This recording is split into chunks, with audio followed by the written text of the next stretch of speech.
Il y a quelques mois, je me faisais réveiller par le bruit d'un marteau-piqueur. Enfin, c'est ce que je croyais pendant les quelques minutes qu'il a fallu pour émerger du sommeil. C'était quand même bien plus bruyant qu'un marteau-piqueur.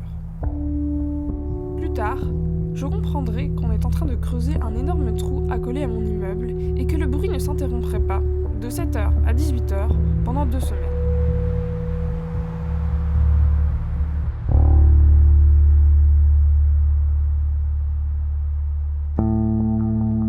Je me souvenais que tout tremblait, mais le pire, c'était les chats qui étaient terrifiés.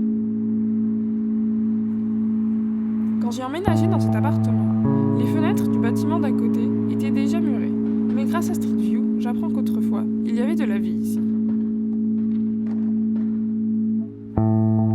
Je me souviens alors avoir pris 2 photos de sa déconstruction et d'avoir été fasciné. C'était un terrain de jeu pour mon imagination, qui y voyait 1000 formes et 1000 messages dans les formes.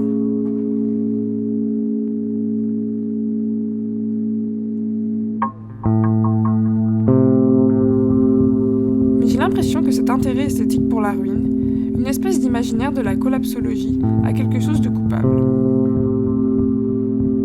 Peut-on aimer les ruines quand on construit des bâtiments, quand on est ouvrier ? Je me demande, mais je ne suis pas ouvrière. Je n'ai pas 8 chances sur 10 d'être exposée à des produits chimiques dangereux, ni à des risques de chute mortelle, ni au racisme, ou ni encore à des troubles musculaires et squelettiques menant à des incapacités permanentes de travailler et au chômage longue durée. Comme le dit Dominique Lhuillier, chercheuse spécialisée dans l'étude de la santé et du travail, dans le secteur du BTP, le premier capital social, c'est le corps.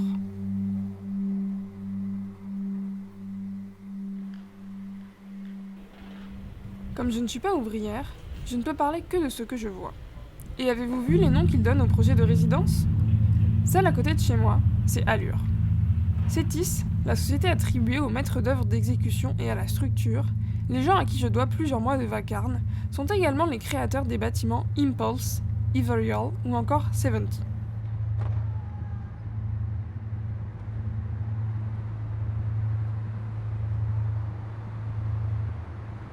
Dans la même lignée, je décèle une obsession peut-être anecdotique, mais qui me paraît révélatrice sur l'intérêt que le BTP porte au style.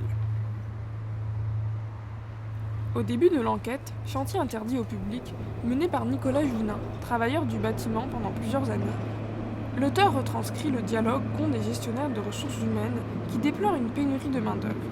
Si Nicolas Jounin attribue ce manque à la précarité et à la dangerosité du métier, les RH cherchent du côté de la tenue, du bleu de travail qui pourrait rebuter les jeunes.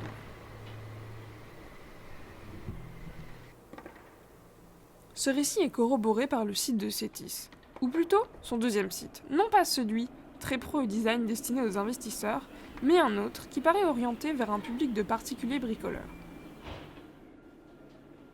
Dans un article nommé « Travailler dans le BTP, la protection avant tout », il est écrit, texto, « D'ailleurs, les vêtements de BTP sont de plus en plus stylés pour le plaisir des travailleurs qui aiment soigner leur look. »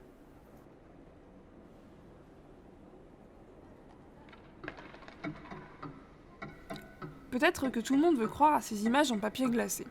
En témoigne une affaire récente. En février 2020, des ouvriers sans papier occupent le chantier des futurs nouveaux locaux du journal Le Monde pour dénoncer l'absence de contrat de travail, les rémunérations minables et les mauvaises conditions qu'ils subissent.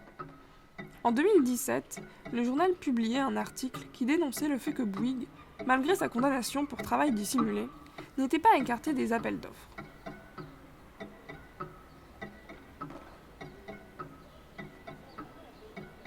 Je ne sais pas si le chantier d'à côté échappe à la règle, je n'ai rien vu. Cétis est en redressement fiscal depuis le 26 janvier 2020. Verrai-je un jour ce bâtiment achevé ?